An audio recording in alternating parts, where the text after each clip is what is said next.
émission Parole de femmes. Cette semaine, nous répondons à l'appel du destin avec notre invitée Aurélie. Bonjour Aurélie. Bonjour Annabelle, bonjour les filles. Bonjour. Tu es venue cette semaine nous parler d'un sujet qui te tient particulièrement à cœur parce que tu en as même fait un livre de répondre à l'appel du destin.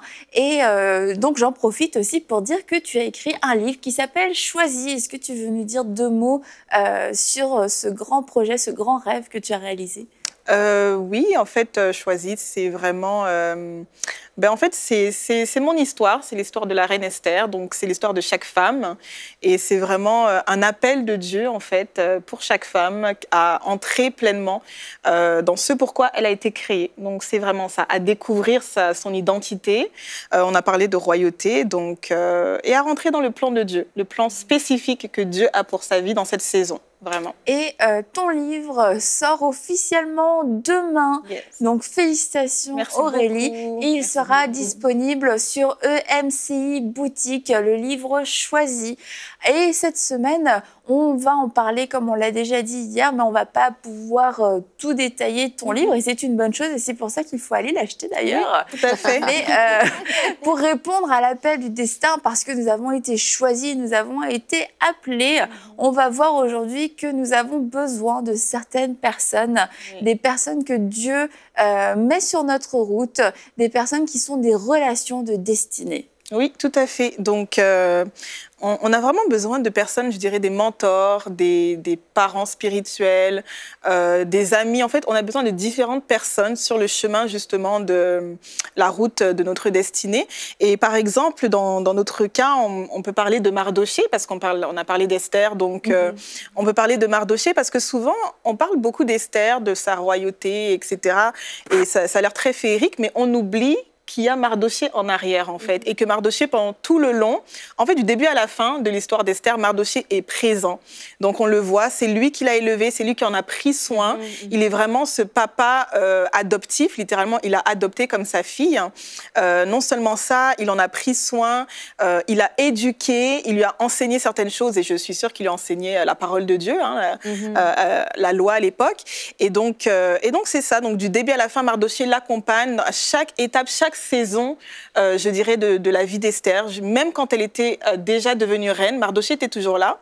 Donc, il n'est jamais sorti du paysage, comme on dit. Et je pense que c'est important de souligner vraiment... je dirais, la présence de cet homme-là. Je crois qu'on a toutes besoin dans notre vie de personnes comme ça, qui sont attentionnées, qui sont concernées pour nous, qui prient pour nous et qui croient en nous-mêmes quand nous-mêmes, on ne croit pas, en fait, finalement, en nous-mêmes. Et j'ai beaucoup aimé, dans le chapitre 4 de Esther, quand Mardoché lui a lancé un appel, en fait, parce qu'il lui a dit, écoute, il y avait une crise qui arrivait dans le royaume de Perse, et Mardoché a envoyé un message à Esther, il lui a dit, va voir le roi. Mais disons qu'elle a été un petit peu hésitante, ça peut être la crainte, le manque de courage, peu importe. Et il lui a rappelé, en fait, ce pourquoi elle était là. Ça a vraiment été un rappel pour elle, qu'il a un petit peu secoué, c'est vrai. Mais je pense aussi que parfois, ça prend des personnes comme ça dans nos vies qui vont nous secouer, qui vont nous corriger, qui vont nous rappeler, en fait, pourquoi tu es là, pourquoi tu as peut-être traversé certaines choses, mais voilà pourquoi Dieu t'a choisi, en fait.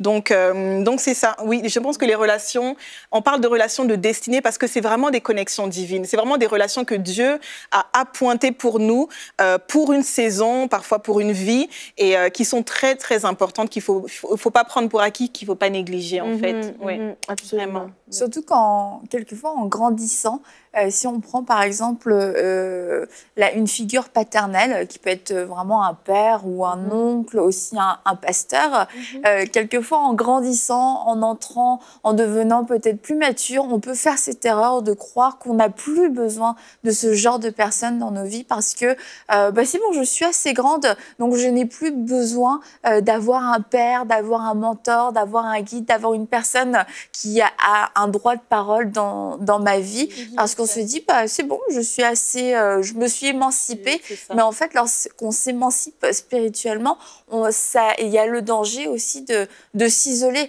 Et on voit que Mardochée, oui, a secoué Esther, mais tout ce que Mardochée a fait aussi, c'est surtout énormément un travail d'amour, de bienveillance et de protection. Et on a tous besoin, j'ai envie de dire, on a tous besoin d'un Mardochée dans notre vie. Et d'un Mardochée, que ce soit un homme ou que ce soit une femme, mais quelqu'un qui ait vraiment nos intérêts à cœur, quelqu'un qui nous aime et qui nous porte, en fait. Oui, et je trouve vraiment que Mardochée est cette figure qui représente en même temps l'amour du Père, le Père céleste. Bon, il a été vraiment une personne réelle en chair et en os pour Esther. Et Esther, qui était orpheline, et bien souvent dans le monde, tout dépendant des cultures, souvent c'était longtemps mal vu d'être un orphelin. Et bien que ce ne soit absolument pas la faute de l'enfant d'être un orphelin, comment peut-on mépriser un enfant qui a perdu ses parents? Je ne sais pas, j'ai jamais compris le mépris pour les orphelins. Mais ceci dit, c'est une chose qui est réelle. Et Mardochée, qui était l'oncle d'Esther, l'a vraiment prise comme sa fille. Il lui a démontré de l'amour, de la considération. Et vraiment, il l'a élevée dans les voies de Dieu. Et je pense vraiment que, oui, on a besoin de ces figures paternelles dans notre vie, mais si on n'a pas si on a eu une mauvaise figure paternelle, Mardochée est cet homme qui représente vraiment la bonté d'un Père céleste, le cœur bienveillant d'un Père. Et c'est vraiment la vraie nature de Dieu. Et je pense que c'est important aujourd'hui qu'on le mentionne parce que je crois qu'il y a beaucoup de femmes qui nous regardent aujourd'hui qui ont été élevées soit par un très mauvais père, un père abusif, ou qui ont été élevés dans l'absence d'un père. Donc, des fois, c'est vraiment difficile quand on entre en relation avec Dieu de se faire une image d'un bon père et de comprendre aussi le Père céleste qui est décrit dans la Bible. Donc, des fois, on va entrer dans des mauvaises relations parce qu'on a une mauvaise conception du Père. Mais Mardochée, vraiment, encore là, nous ramène à qui est ce vrai Dieu, entre autres. C'est juste une image. C'est une image. Mais si on a bien compris qui est Dieu, je pense que ça va nous aider aussi à à conserver des bonnes relations parce qu'on est estimé. Nous savons que nous avons de l'estime dans le cœur du Père. Nous savons que nous sommes protégés dans l'amour du Père. Il y a tellement de choses dans la présence de Dieu, quand on est un enfant de Dieu. Donc, en tout cas, je rends gloire à Dieu pour Mardochée, qui était un homme absolument merveilleux. Je suis certaine qu'il était vraiment bienveillant. C'est un homme bon et bienveillant, oui. Mais moi, ce que j'aimerais rajouter, c'est que des fois, quand on parle de relations de destinée, on va des fois chercher des gens qui vont nous positionner. Mais il faut chercher des gens qui nous édifient tout d'abord. Et Esther et Mardochée, c'était ça. Esther était arrivée quand même à un niveau où est-ce qu'elle était dans la cour du roi, où est-ce qu'elle était reine. Mais sa relation avec Mardochée était restait une relation qui était vraie, où Mardochée n'avait pas peur de lui dire la vérité. Et même avant qu'il lui dise que n'est-ce pas pour un temps comme celui-ci que tu étais retrouvé là, il lui dit avant que si c'est pas par toi, ben Dieu ce sera par quelque chose d'autre. Donc c'est comme moi, je crois que cette phrase-là aussi est venue raviver la foi d'Esther pour dire ah c'est vrai, Dieu peut susciter une solution d'une autre part et ça l'a fortifié pour dire ok si c'est comme ça bon vous prenez un jeûne pour moi aussi je vais jeûner. Donc des fois c'est ça, on peut avoir des gens dans nos vies qui nous flattent, qui sont des relations de positionnement, mais d'avoir des gens qui nous édifient, des gens qui peuvent nous rappeler la main de Dieu sur nos vies, des gens qui peuvent nous rappeler alors qu'on est hésitant, alors que peut-être on s'est refroidi par rapport au Seigneur ou quoi que ce soit, des gens qui peuvent sonner cette sonnette d'alarme. Et ce que j'aime de Mardochée et Esther, c'est que Mardochée a connu Esther alors qu'elle était une enfant, il l'a élevée, mais il a su la voir comme une reine. Et c'est bien d'avoir dans sa vie des gens qui nous ont vus quand on ne savait pas encore où se trouve Hébreu dans la Bible. Et aujourd'hui, on parle du Seigneur. Et puis, ils sont capables d'accepter notre ministère. Ils sont capables d'être bénis par notre ministère. Ils ne vont pas voir comme si on joue à l'église. Même s'ils savent que oui, toi et moi, on est allés faire les clubs avant, mais aujourd'hui, je te vois comme une femme mariée. Ben, je te respecte en tant que femme mariée. Je dis que tu es une bonne mère, que tu es une bonne épouse. Et d'être capable de regarder quelqu'un dans sa progression, tu vois, de ne pas s'arrêter à « je t'ai connue quand tu ne connaissais pas le Seigneur » ou « je t'ai connue quand tu étais encore petite et puis tu casser tout. Non, maintenant, tu es une reine, ben, je te regarde comme reine, je m'adresse à toi comme une reine, je te respecte comme reine. Et c'est ça, je trouve, c'est des relations de destinée. Parce que c'est vraiment des relations qui sont solides et c'est des relations qui nous édifient. Tout à fait. Juste une petite note par rapport à ce que tu dis. Qu'est-ce que je trouve merveilleux, c'est Esther qui demeure enseignable, même quand elle est dans la cour du roi.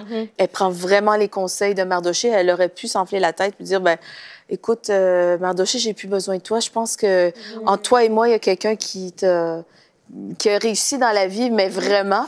Elle aurait pu s'enorgueillir, vraiment, mais Esther est toujours restée avec un cœur humble. Elle a reçu les instructions de Mardoché. Et ça, vraiment, je trouve que c'est une clé. L'humilité et accepter vraiment que les autres puissent continuer de parler dans notre vie, même quand on a accédé vraiment à un certain niveau de maturité spirituelle. Et pour reprendre aussi ce que tu disais, Nadine, par rapport aux relations de destinée, que parfois on peut se dire ce sont des relations qui vont nous positionner. Et on attend de ces relations beaucoup de choses et du coup, ça nous fait choisir ces relations. Et ce ne sont plus des connexions divines, des personnes que Dieu envoie sur notre chemin. C'est nous qui nous arrangeons pour croiser le chemin de certaines personnes parce qu'on est dans un plan humain et quelquefois vraiment diabolique, un plan de réussite où on est totalement motivé par des motivations de réussite personnelle. Et dans ces cas-là, on s'arrange pour créer des connexions, pour créer des rencontres, pour se faire aider parce qu'on se dit cette relation va m'être utile. Et ça, oui, c'est une relation, mais ce n'est pas ce qu'on veut aujourd'hui dire comme étant une relation de destinée. Tout à fait, tout à fait. Non, c'est sûr, parce que je dis souvent que quand ça vient de Dieu, quand c'est Dieu qui l'a, disons, qui a connecté les personnes, premièrement, c'est sûr, ça va être fluide. Ça, c'est la première des choses. Ça va jamais être forcé. Ça va jamais être dans l'empressement ou quoi que ce soit. Mais le fruit aussi, il va se voir. Parce que quand c'est quelque chose, justement, qu'on essaye nous-mêmes de... il faut absolument créer ou quoi que ce soit. Premièrement, le fruit n'est pas bon. Les résultats sont pas bons. Et parfois, ça peut même faire des dégâts, sincèrement. Il y a des fois des relations... ça va être des dégâts, tout simplement. Ça peut être des très bonnes personnes, mais on finit par se séparer ou on se sépare mal ou je sais pas, les choses n'ont pas fonctionné, alors que ça aurait très bien pu aller beaucoup plus loin que ça. Donc, je pense que oui, c'est important d'apprendre à laisser laisser Dieu faire les choses, laisser Dieu nous connecter. Je pense que dans la Bible, dans la plupart même des livres de la Bible, que ce soit avec Isaac et Rebecca, que ce soit avec d'autres personnes, on a vu vraiment ce Dieu-là qui connecte. On voit les passages que tu médites, Aurélie. Oui, donc, as-tu acheté ton chameau?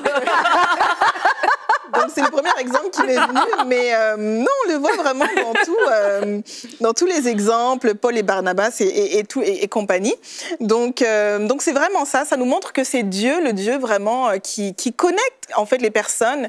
Et quand il nous connecte, c'est toujours pour un but. Donc c'est sûr, c'est pas nécessairement parce qu'on doit soutirer quelque chose ou quoi que ce soit. Et souvent, je pense aussi le fait qu'on essaie de forcer les relations, on oublie que Dieu aussi nous positionne dans la vie d'autres personnes pour les bénir, pour déverser dans leur vie. C'est pas ce que les autres doivent nous donner, mais qu'est-ce que toi, aujourd'hui, qu'est-ce que tu as à faire dans la vie de la personne? Qu'est-ce que tu as donné à déverser? C'est vraiment de le voir comme ça, en réalité. Ouais. Moi, je suis une fervente croyante des connexions divines. Vraiment. Et je sens à des kilomètres à la ronde les gens qui manipulent pour essayer d'entrer en contact avec des gens qui pourraient être à leur bénéfice. Et je trouve ça malsain d'avoir des relations qui sont intéressées. Et Dieu prend plaisir aux relations avec lesquelles nous sommes désintéressés, juste par justement le fait que je veux déverser dans la vie de cette personne-là. Et si on doit manipuler pour entrer dans la vie... Faisons-le bien! Si on a besoin de manipuler pour entrer en connexion avec des gens d'influence qu'on croit, qui peuvent nous amener en haut, eh bien souvent on peut se tromper parce que ces personnes-là peuvent aussi faire tout à fait l'effet contraire dans notre vie, parce que notre confiance n'est pas en Dieu, notre confiance est dans l'homme, et vraiment les hommes peuvent faillir.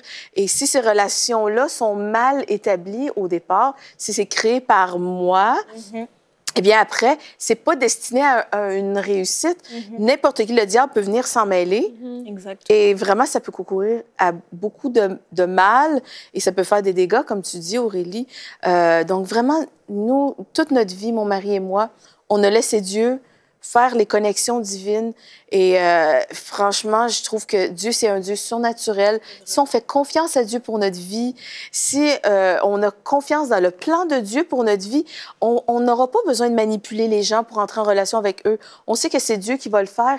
Et si on pense que c'est les gens qui peuvent nous donner une promotion, eh bien, on s'est trompé de promoteur. Vraiment. Notre promoteur, c'est Dieu, c'est Jésus-Christ. Vraiment, et c'est lui le meilleur promoteur, le meilleur créateur de relations, parce que ses plans sont parfaits. Les relations qu'il crée dans sa présence, à cause de lui, seront vraiment parfaites. Donc, je sais absolument, indéniablement, que je ne me trompe pas dans cette Mais parce que quand on parle quelquefois de relations, on fait un petit peu l'amalgame aujourd'hui avec relations et connexions, avec le réseautage. Et on se dit, dans nos vies, dans nos appels respectifs, dans trouver la volonté de Dieu, que ce soit par rapport au ministère ou même dans un emploi séculier, que c'est une forme de réseautage et je dois être là où il faut être, rencontrer les bonnes personnes. Mais c'est sûr que ça peut être dangereux parce qu'on peut se connecter avec des personnes qui finalement, pas forcément méchamment, mais vont nous conduire dans la mauvaise direction au mauvais moment sans discernement spirituel. Et ça peut aussi amener dans nos vies un certain compromis parce qu'on a tellement envie d'être en contact avec certaines personnes que quelquefois on est prêt à renoncer à certaines parties de nos convictions ou de nos appels. Oui, ça je comprends que ce soit dérangeant, donc je suis prête à y renoncer. Et donc c'est pas du réseautage. Quand on parle de relations de destinée, on parle vraiment de connexion que Dieu va orchestrer de façon quelquefois surnaturelle. Vraiment une personne qu'on n'était jamais censé rencontrer de notre vie, mais aussi quelquefois de façon très simple. Une personne, tiens, je te présente un tel comme dans la vie de tous les jours où on rencontre des gens, mais au moment où tu rencontres la personne, tu sais dans ton cœur qu'il y a une connexion. Tu sais que cette personne-là, tu dois faire un bout de chemin avec elle, que toi, tu vas lui apporter quelque chose ou peut-être qu'elle a quelque chose à t'apporter, pas de l'argent ou quelque chose, mais à déverser, que tu as quelque chose à apprendre de sa vie, de la grâce qu'elle a reçue et un bout de chemin ou alors, oui, aussi toute une vie. Et ça me fait penser à Paul et Ananias. Une fois que Paul a eu son expérience, le Seigneur vient parler à Ananias, « Ok, va voir Paul. » Ok, Paul, super, génial. Mais est-ce que tu es au courant qu'il a juste persécuté plein de croyants? Donc là, tu m'envoies pour aller voir Paul. Et en fait, ça, c'est une connexion divine. Vraiment, deux personnes qui n'étaient pas appelées à se rencontrer. Dieu a parlé, Dieu orchestre cette rencontre. Et ça a été la connexion à la fois d'Ananias, mais à la fois de Paul pour être connecté à toute l'Église qui existait à cette époque. Et de vraiment, comme tu as dit, Mathilde, faire confiance au Seigneur pour créer ces connexions. Mais une fois qu'on a ces connexions, il faut aussi en prendre soin de ces personnes qui nous entourent, de ces mardochés, de ces mardochettes qui nous entourent dans nos vies. Il faut en prendre soin parce que quelquefois, on ne comprend pas la valeur de ces personnes. Oui, donc quelquefois, on comprend pas la valeur ou on peut facilement tomber dans la familiarité. Ça, c'est ce que je dis toujours, c'est que la familiarité, par exemple, c'est quelque chose de très dangereux. Et souvent, en fait, il faut accepter que parfois, certaines personnes ont plusieurs casquettes, par exemple. Et par exemple, dans le cas, tantôt Nadine, tu parlais... quelqu'un qui est un exemple est dans le ministère ou quoi que ce soit. La personne peut avoir plusieurs casquettes, par exemple, mais c'est comme on tombe dans une certaine familiarité. Oh, lui, c'est juste telle personne, ou c'est juste mon ami, ou quoi que ce soit. Donc, on peut vraiment passer à côté de bénédiction. Donc, il y a la familiarité, mais il y a aussi d'autres aspects, en fait, relationnels. Je pense que une relation de base, n'importe quelle relation, ça demande du travail, dans tous les cas. Ça demande du travail, ça demande de s'investir, ça demande de la prière, ça demande beaucoup de sagesse, ça demande vraiment d'apprendre à se connaître. C'est comme ça qu'on bâtit, je dirais, une intimité, qu'on avance. Donc, je crois que c'est vraiment toutes ces choses-là qui sont importantes en tant que femme, dont on doit toujours se rappeler, prendre soin de nos relations. C'est vraiment un travail, je dirais, de tous les jours. C'est vraiment un travail à longue haleine. C'est vraiment, c'est une progression, si je peux dire ça comme ça. Mais c'est vraiment essentiel parce que faut pas non plus prendre pour acquis que si Dieu a amené quelqu'un dans ma vie, bon, elle sera là ad vitam aeternam, et puis je n'ai rien à faire parce que c'est une connexion divine. Non, le Seigneur, il nous a aussi donné une sagesse, il nous a aussi donné un discernement, il nous a donné la capacité de bâtir, je pense. Donc, c'est vraiment à nous d'investir dans ces relations-là et de pas prendre pour acquis que, voilà, bon, la personne sera toujours là. Non, pas forcément. Oui, je pense que le respect et l'honneur, c'est deux caractéristiques vraiment importantes pour cultiver des bonnes relations. À l'inverse, le mépris et le déshonneur peut nous faire passer justement à côté de connexions qui auraient vraiment pu aller amener le royaume de Dieu vraiment plus loin. Je pense que c'est important de valoriser les gens que Dieu met autour de nous. Et ça arrive parce que nous sommes occupés à choisir nos relations, qu'on prenne soin ou on s'intéresse tellement aux relations qu'on aimerait avoir. Ça, c'est bon. Ça, et les gens que Dieu nous amène, on les méprise totalement. C'est comme, toi, t'es personne, je te regarde même pas. C'est ça, je te connais. La familiarité, je trouve que non, tu corresponds pas à ce que moi j'estime être une bonne relation.